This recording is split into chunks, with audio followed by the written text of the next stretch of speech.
Buenos días, amables televidentes. Gracias por estar con nosotros en Periodismo y Sociedad, nueva vez, iniciando una semana de labores. Buenos días, Andrés Matos. Buenos días, doctor Alfredo Polanco.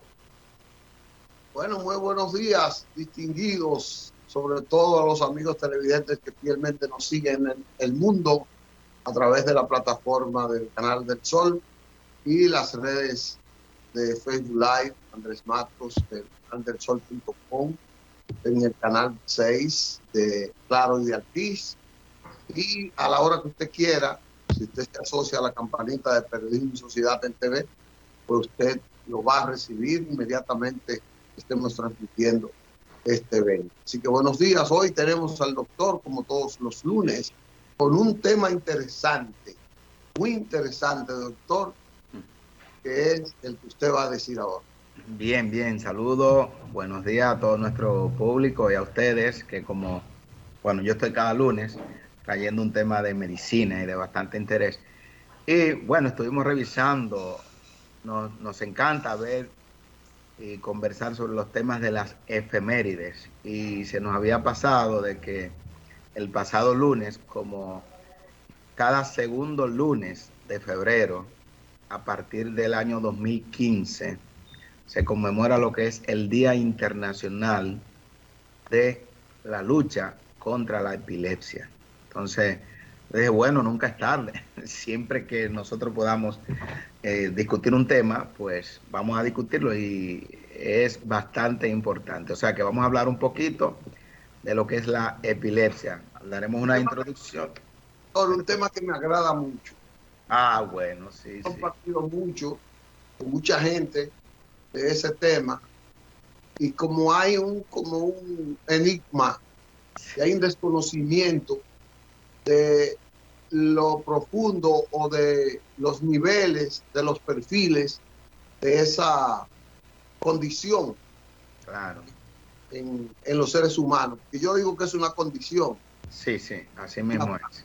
Pues usted nos va a detallar hoy esa parte importante para que le llevemos ese conocimiento a todos los amigos televidentes.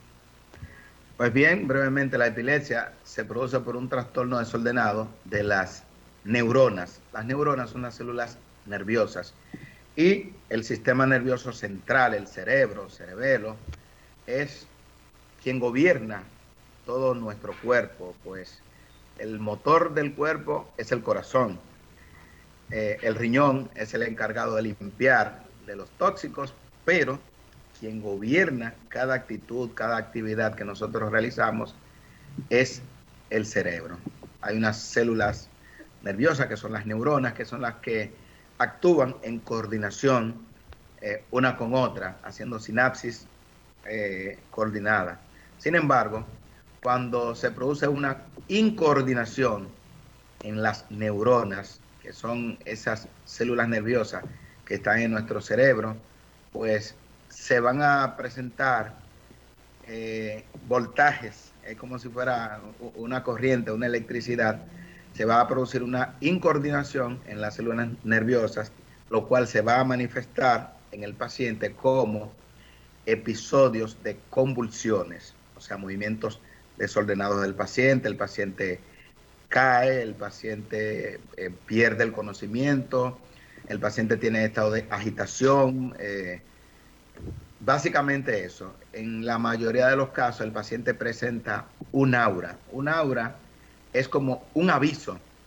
Todo paciente que va a convulsionar generalmente tiene un aviso de que va a presentar ese episodio, y eso en la mayoría de los casos orienta al paciente y el paciente busca una posición o busca un área para, como un mecanismo de defensa, para no caer en el piso, para no caer, por ejemplo, en la calle, en la mayoría de los casos, porque en muchos casos podría presentarse un episodio de convulsión sin aura.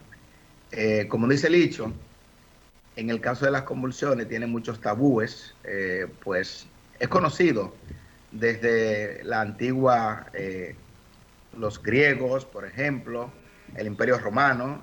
Se habla de que Julio César, durante algunas de sus reuniones que ellos tenían, pues presentó varios episodios de epilepsia, y por eso incluso como tenían que interrumpirse esas sesiones o comicios, como le llamaban, de ahí el nombre de que se le llamaba crisis comiciales, porque tenían que interrumpir la actividad, o el Senado, por ejemplo, romano, tenía que interrumpirlo, pues un paciente que convulsionaba o uno de esos grandes jefes, pues eso era de mal agüero y por eso lo interrumpían.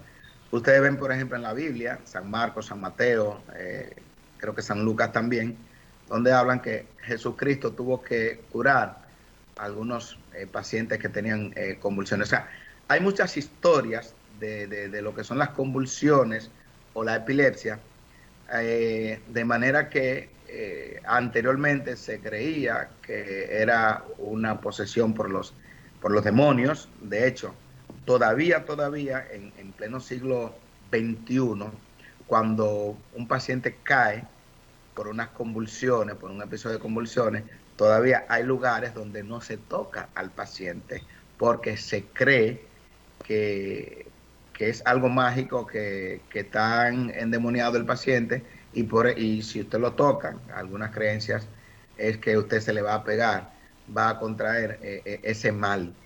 De manera que hay muchos tabú en torno a eso. Yo he visto pacientes, sobre todo en los campos, que han estado convulsionando y nadie los agarra, nadie los detiene, y estos pacientes pueden sufrir múltiples daños. Hay pacientes que se han caído producto de las convulsiones y han tenido fracturas. Y eso es por la creencia mágico-religiosa de las convulsiones. Doctor Polanco, y clínicamente, con evidencias de fecha en el tiempo, por ejemplo, ustedes en la ciencia médica, ¿a partir de qué momento se empieza a tener control en todos los aspectos para abordar este tipo de efectos, esta situación clínica? Bueno, muchos años después, porque todavía en el siglo XVIII todavía se pensaba que era una posesión, y en el mismo siglo XIX. Ya en el siglo XX es que se está claro con las investigaciones que se han hecho que lógicamente es un trastorno neurológico.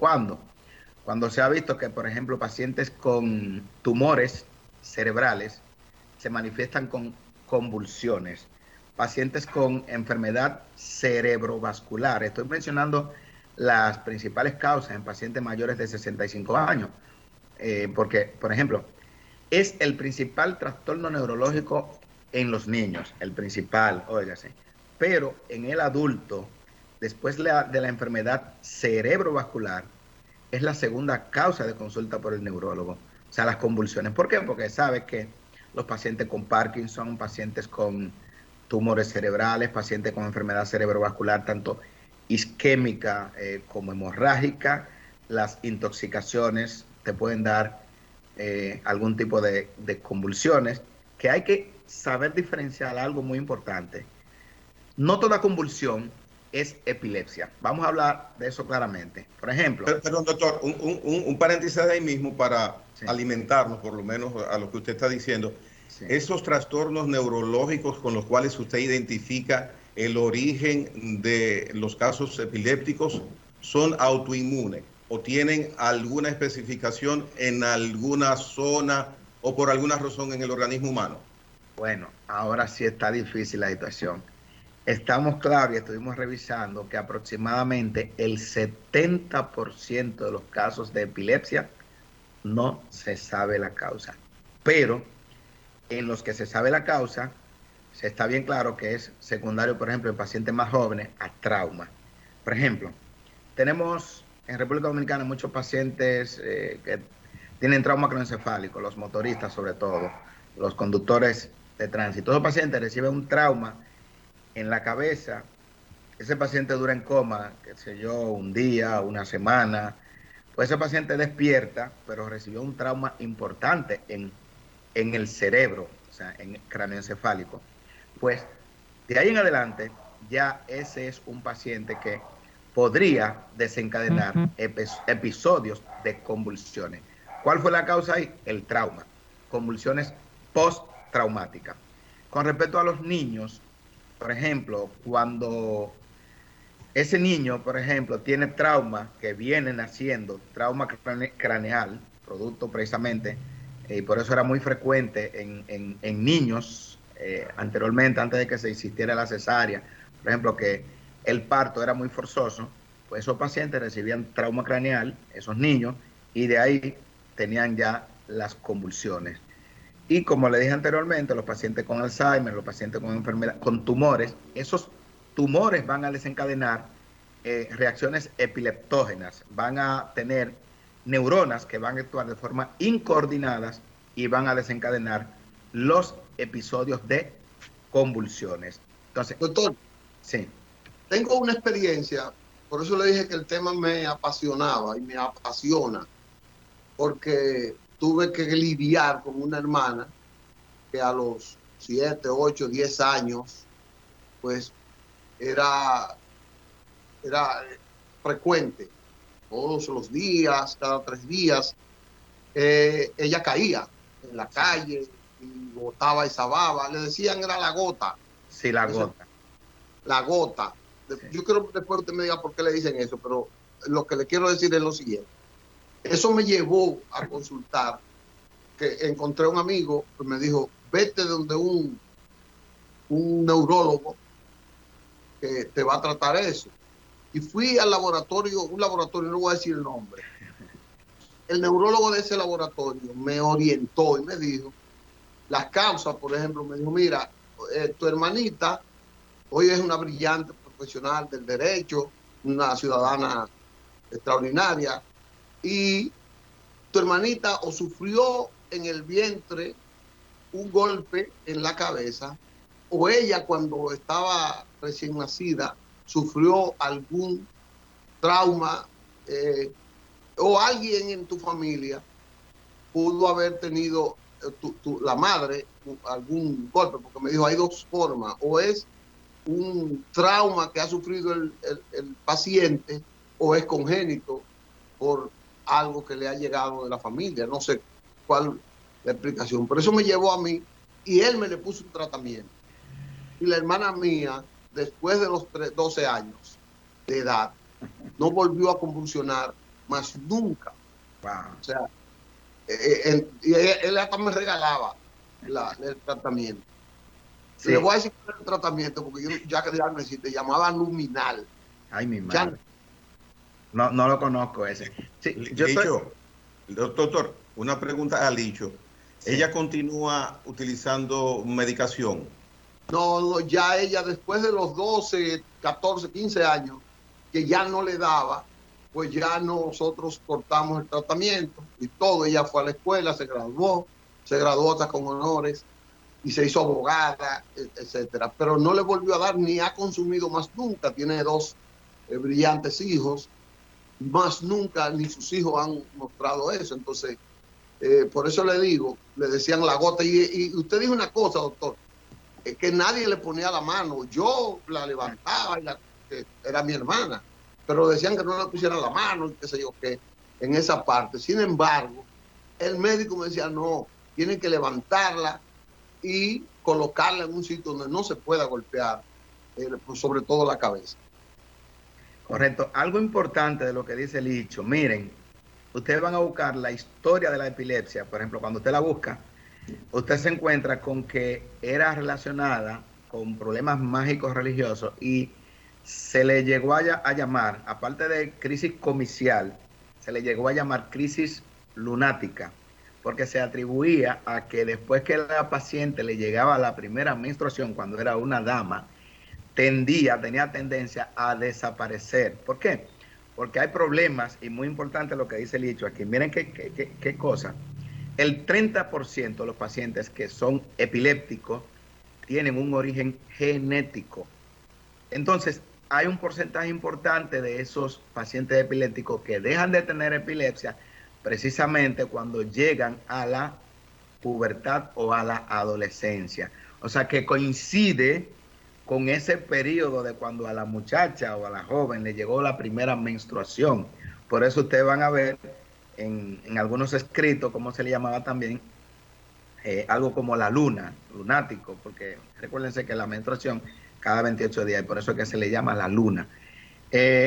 Con respecto a que se le llama la gota, es porque el paciente cae. Entonces, en la antigüedad cayó, goteó el paciente, cayó como una gota. Entonces, el paciente, como dice el dicho, lo primero que tenemos que hacer es quitarlo, apartarlo del área peligrosa. Imagínense, hay pacientes que han estado manejando, conduciendo y han presentado crisis convulsiva. Y eso es un verdadero peligro.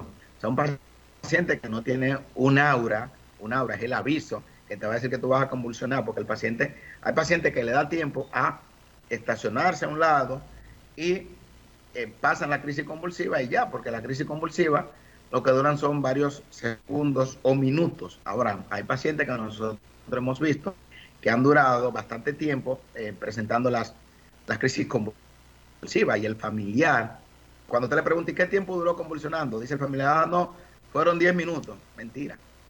Lo que pasa es que cuando usted tiene a un hermano que está presentando esas crisis tónico-clónicas generalizadas, un minuto le parece a usted una hora. Entonces, por eso es que muchas veces nosotros como médicos que estamos en las emergencias tenemos, pero dígame qué tiempo duró convulsionando. Eso es importante saber, porque a mayor cantidad de tiempo que dura convulsionando el paciente, más células nerviosas mueren, más neuronas mueren. Y de ahí la importancia, y por eso es importantísimo. Miren, antes que nada, pues yo sé que tienen muchas preguntas.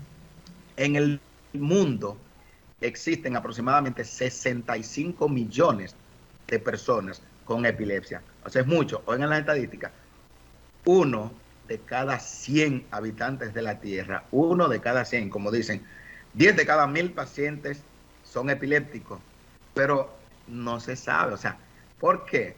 Porque la persona lo tienen casi siempre oculto. Casi nadie dice, yo tengo un hermano que es epiléptico, yo tengo un primo que es epiléptico, precisamente porque todavía existen tabúes de que eso viene por problemas de demoníacos. Todavía en algunas de las sociedades, sobre todo dominicanas, todavía existe ese tabú, y por eso una persona tiene a un pariente que es epiléptico y tienen ese diagnóstico oculto. Y de hecho, cuando nosotros estamos haciendo el interrogatorio como médicos, que también esa es una de las preguntas que le hacemos. Dime, ¿tiene algún familiar con epilepsia que convulsione? La gente se miran a veces, sí, tengo un hermano que es epiléptico, y a veces inclusive por ocultar esa verdad, pues el paciente lo dejan que convulsione y nunca lo llevan al neurólogo, existiendo múltiples terapias para las convulsiones. De hecho, antes de la pregunta, por ejemplo, en Argentina, el cannabidiol es una nueva terapia, es uno de los nuevos medicamentos derivado del cannabinol, esa droga. Bueno, se ha visto con éxito y fue autorizado en el año 2020, o sea, el año de la pandemia. Es un medicamento bastante exitoso, estuvimos revisando, para las crisis epilépticas. O sea que cada día hay más tratamiento para las epilepsias. Por ejemplo, hay tratamiento quirúrgico, pero la mayoría de las crisis convulsivas ceden con tratamiento. Ahora, hay un dato muy importante. Sí. Hay que decir, doctor Gregory, escúchame, para que no se me vaya y que el doctor acaba de decir, ese medicamento es uno de los usos medicinales de la marihuana, que Argentina lo ha patentizado ya como uno de los efectos positivos de eso. Sí. Y quería decirle, doctor, que grandes figuras de la historia, por ejemplo, Julio César era epiléptico, y en varias sesiones del Senado le dio eso y no le ponía la mano, o sea, y siendo emperador ya, le dio varias. Exacto, ¿no? Y Galeno, que por eso que a nosotros los médicos se nos llama Galeno, que fue uno de los principales médicos de la historia, fue uno de los primeros que identificó la epilepsia como que era un mal que provenía del problema del sistema nervioso central. O sea, que trató de quitarle lo mágico religioso, porque por eso muchas personas murieron. O sea, la epilepsia era en la antigüedad como lo mismo que era la lepra. O sea, al leproso nadie se le acercaba. Claro está que la lepra puede contagiarse, pero que quede claro que la epilepsia no se contagia, o sea, pero la tenían en el mismo grupo, sí. Gregory tiene preguntas, vamos a ver. Sí, observación e inquietud. Con el ejemplo que se trató bastante y fue bastante gráfico con la hermana de Licho, por su condición del género femenino, usted indicaba que coincidencialmente, y ahí estaba la justificación, se entiende, por lo complicado e intringulado que es, por lo que usted explica y ha dicho el origen exacto de la epilepsia, que al tener la pubertad en su organismo desaparece, como en muchos casos ocurre esto. ¿Y qué pasa entonces con nosotros los varones? No, desaparece con todo, lo que pasa es que siempre se le quiere buscar la situación, lo mágico religioso. O sea, como dijimos, 30% de los casos de epilepsia no se sabe la causa. Se le hacen todos los estudios neurológicos habido y por haber y no hay absolutamente nada. Por Pero el eso cambio hormonal, doctor, es la justificación o la suposición. Aparentemente, al pasar de una etapa a otra, en algunos pacientes cesan las convulsiones. Y yo sé que todos o muchos hemos tenido algún pariente que convulsionaba cuando niño, cuando pequeño, se le daban todos los medicamentos y ya no convulsionan después de cierta etapa de la vida. Y otra cosa que quería señalar, no porque un paciente presente un episodio de convulsión es epiléptico, que se sepa, cualquier paciente puede presentar un episodio de convulsión. Por ejemplo, nos convulsionando. Un paciente llegó la glucosa a 20 o 22, como nosotros hemos tenido en el hospital de la diabetes, nos lo llevan convulsionando. El paciente de diabetes, cuando lo llevan con convulsiones, ya nosotros sabemos que fue una crisis de hipoglucemia. Ahora bien, cada convulsión, sea por cual sea la causa, va a provocar daño neurológico. Por ejemplo, en ese caso, que nosotros tenemos a ese paciente convulsionando diabético, le administramos inmediatamente glucosa hipertónica y esas convulsiones van a ceder sin ningún tipo de problema. Cualquier paciente, por ejemplo, que tenga, por ejemplo, una crisis hipertensiva, nosotros hemos visto pacientes con encefalopatía hipertensiva, vuelto loco. Apenas está convulsionando, no está convulsionando nada. El paciente está agitado porque no todo es convulsiones. Un paciente que convulsiona es un paciente que va a tener salivación, o sea, cialorrea, el paciente va a tener movimientos tónicos, clónicos generalizados y va a tener algo muy importante que es relajación de los esfínteres. Y por eso a muchas personas incluso les da vergüenza decir eso, que son epilépticos, porque incluso hay que tratar de ocultarlo en ese momento, porque el paciente se orinó, el paciente pues defecó, y por eso los pacientes que tienen crisis epiléptica, cuando salen de ese estado post-ictal, como le llamamos, el paciente siente vergüenza. Entonces, precisamente por eso es que es importante nosotros conocer eso. Es una enfermedad común, es una enfermedad como cualquier otra. O sea, nosotros, como familiares, lo que tenemos es que darle apoyo a esa persona. Pero ¿qué ocurre? Todo lo contrario. Nos alejamos de esa persona. Muchas veces de los familiares solamente hay uno que está con él, los demás tratan porque como quiera tienen su cierto temor de que sea todavía en República Dominicana, de que sea una maldición y que no quiere que se le peguen. Y todo eso es por las historias que hay sobre la epilepsia. Pero es importante que la población sepa, existen muchos medicamentos, existen muchos tratamientos para la epilepsia. Por eso lo principal es buscar una causa cuando existe, lógicamente. Pero nosotros hemos tenido pacientes que cuando están convulsionando y otra convulsión, cuando se le hace una tomografía y luego una resonancia, que tiene un tumor cerebral. Y hay tumores benignos que se extirpó el tumor y ya el paciente no vuelve a presentar episodios de convulsiones. Los pacientes que tienen hemorragia cerebral deben de saber que cuando han tenido su episodio de convulsiones, varias convulsiones, y ya ese médico le puso sus medicamentos anticonvulsivantes, no puede dejarlo. Porque hay algunos que dicen, bueno, como estamos en Navidad, por ejemplo, en época de Navidad, y van a tomar alcohol, entonces quieren dejar el medicamento anticonvulsivante y lógicamente, ¿qué va a tener? Más repeticiones de las convulsiones. O sea, que es importante. como me pasó a mí. Yo no tenía dominio, nada de eso. Pero ahora, ¿usted qué recomienda como los primeros auxilios que se le deban dar a un paciente que de repente usted que no lo conoce le da y ve que le da ese episodio? ¿Qué cosas debemos hacer? Sí, como es el 1% de la población que es epiléptico a nivel mundial, entonces nosotros tenemos que tener bastante claro que si eso ocurre en la calle, en la parada de la onza o en el metro, pues ese paciente lo que tenemos que colocarlo en un lugar donde no pueda, por ejemplo, fracturarse, alejarlo de cualquier objeto que el paciente con la convulsión pueda chocar la cabeza. Y generalmente ya cuando lo lleven al médico ya la convulsión habrá pasado. O sea, muchas veces quieren ponerle objetos metálicos en la boca para que el paciente no se mastique la lengua y entonces ocurre lo peor, se fractura los dientes. Entonces hay que tener muchísimo cuidado, poner al paciente de lado siempre, porque en una de esas convulsiones el paciente la cialorrea puede aspirar las secreciones y pueden venir un episodio de neumonía. O sea, aislar al paciente y llevarlo inmediatamente al centro de salud más cercano. O sea, que es un paciente que no se puede perder tiempo, porque hay convulsiones que pueden durar mucho tiempo y el paciente esas convulsiones hay que pararla, hay que yugularla con benzodiazepinas. El paciente puede tener un estatus epiléptico. Hay pacientes que incluso hay que intubarlo, hay que sedarlo, hay que llevarlo a un coma inducido porque las epilepsias, las convulsiones no ceden.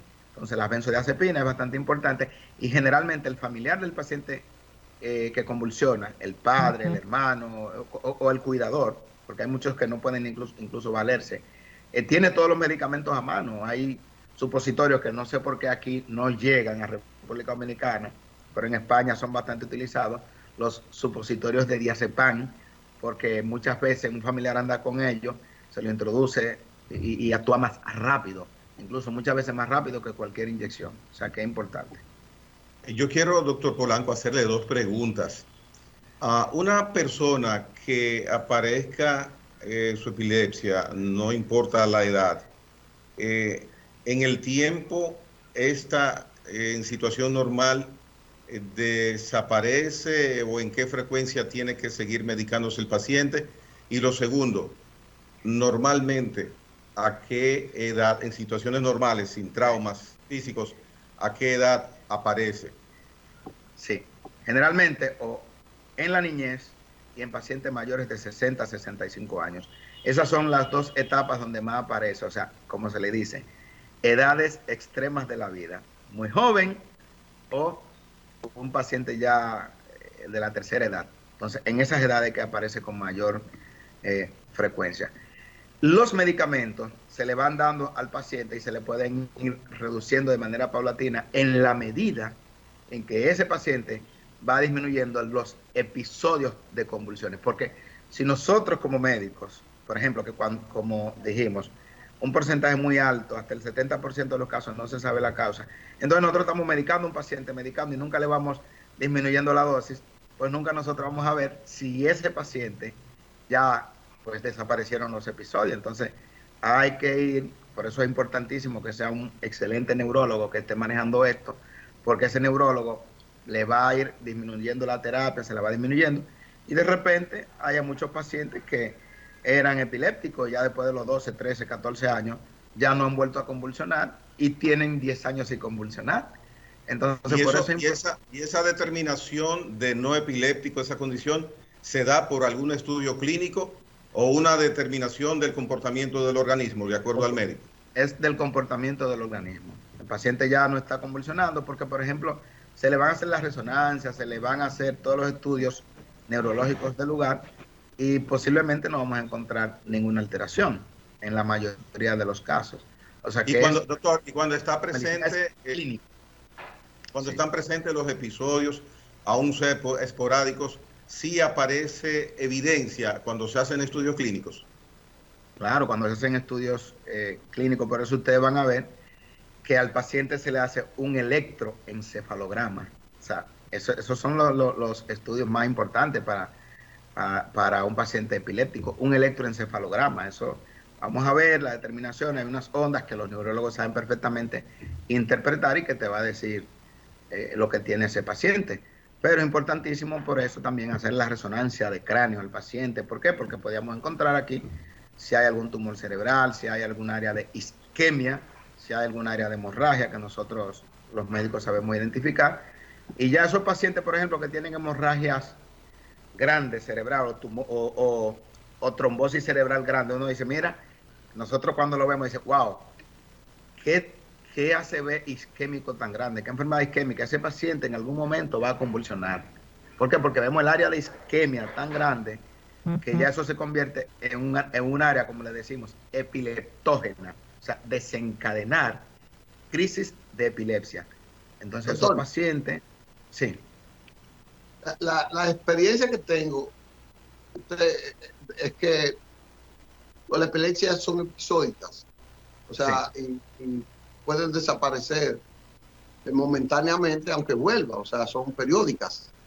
Sí. No tienen la frecuencia determinada, porque el paciente no sabe cuándo le va a dar. Salvo que creo, usted me corrija, que puede ser que el estrés pueda también afectar esa parte. Pero también hay una cosa importante, que es que no recuerdo que esos episodios requieran, salvo que no haya un trauma extra al momento de ocurrir, que requiera un internamiento. Acláreme eso. Sí, claro que sí, que muchos de los pacientes epilépticos, sobre todo cuando las crisis son frecuentes, hay lo que se llama estatus epiléptico, que el paciente termina una crisis, está en el estado post-ictal y a los pocos minutos vuelve y presenta otra crisis. Y sobre todo en pacientes pediátricos también, hay que ingresarlo con frecuencia. Hay una que desaparece, que son las convulsiones febriles que se presentan en niños generalmente por debajo de 12 años, que muchas veces la madre piensa que ese paciente va a seguir siendo epiléptico y no, por eso nosotros hablamos de epilepsia y convulsión. Por el hecho de que un niño secundario a la fiebre haga un episodio de epilepsia, de convulsión, eso no significa que ese niño sea epiléptico. O sea, tienden a ir, como dice el dicho, desapareciendo los episodios, pero en algún momento, en situación de estrés, pueden desencadenarse los episodios de epilepsia o de convulsiones. También las luces multicolores pueden desencadenar episodios de epilepsia. También por eso se les recomienda a los epilépticos las discotecas y esas luces, cosas, deben de tratar de evitarlo, porque una epilepsia, un episodio puede ser desencadenado por cualquier situación no habitual. Y esta puede ser una, las luces, sí. Yo tuve una experiencia así, doctor, en el extremo, que ese que usted acaba de escribir, por eso le hice la pregunta. Yo perdí una sobrina que le daban esas convulsiones continuas. Y con usted, y con el tema de los tabúes, pues quizás fue un poco marginada, pero estuvo interna y murió en el hospital, en San Lorenzo de los Minas. Tenía, qué sé yo, 3, 4 años, pero que ya era frecuente la fiebre y esas cosas. Y yo le digo esto porque he vivido esas dos experiencias, una negativa y una positiva, en la familia. Y no sé, por el internamiento le dije que quizá ella la internaron y no era propiamente de eso. Pero ya usted me acaba de decir que sí, que se puede internar. En el caso del género, hombre, mujer, ¿alguna incidencia preponderante para que aparezca este cuadro clínico? No hay diferencia. Hay estudios donde hablan más que la mujer, pero la mayoría de los estudios lo ponen de igual a igual. Hombre, mujer, exactamente igual. O sea que no hay ninguna diferencia. Si en adultos, ya después de los 65 años, aumenta un poquito más la frecuencia en hombres. Y entonces yo digo, sacando conclusiones algunas, yo digo, bueno, será porque el hombre tiene más enfermedad cerebrovascular que la mujer. Hemos visto más hombres con trombosis y hemorragia cerebral que la mujer y lógicamente por eso podría aumentar. La mujer se cuida más que el hombre, la mujer va al médico más que el hombre, la mujer tiene un chequeo preventivo mucho más frecuente que el hombre y quizás por eso ya en sus pacientes mayores de 65 años sí vemos una mayor frecuencia en el género masculino. Sí. Bueno, doctor, nos fuimos, nos corrimos por la importancia del tema. Claro, claro. Que ha traído un tema tan peculiar, tan importante, que tiene quizás todavía trauma en la gente, que yo creo que debemos ampliarlo en otra participación suya. Le agradezco mucho, le agradecemos mucho esta disertación que usted nos ha hecho sobre ese tema, que la gente conoce como la gota, como la epilepsia, su origen y su tabú de que realmente no contagia, que es un problema que se puede curar y todas esas cosas que usted nos ha dicho. Gracias, doctor. Sí, mire, y faltó especificar, doctor, qué rama de la medicina, si un neurólogo atiende este tipo de casos, preferiblemente. Preferiblemente el neurólogo. Ahora, hay casos que requieren cirugía, entonces en conjunto el neurólogo y el neurocirujano se ponen de acuerdo. Sí, o sea que... Ay, doctor, ¿y por qué usted nos dejó ese pedacito y no lo mencionó? Cirugía, pero ya en otra oportunidad será. En otro hablaremos de eso. Sí, hay casos que tienen tratamiento quirúrgico y aquí la hacen. Tengo un amigo que es amigo suyo también que me ha dicho, yo lo consulté también a Johnson Encarnación. Sí. Suyo, de Sedimar. Excelente. Neurocirujano él. Sí. Excelente. Gracias. Bueno, pues nos vemos el próximo lunes y vamos a traer, ya tenemos el tema del próximo lunes, pero no lo vamos a decir. Nos vemos el próximo lunes, si Dios quiere.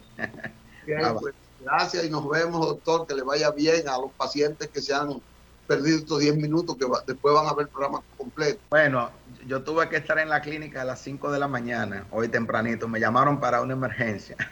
Yo sé que yo vengo de la clínica. Pero nos vemos, hasta luego. Así que le vaya bien, doctor. Bye. La vida del médico. La vida del médico. La vida. Nos vemos, vamos a una pausa.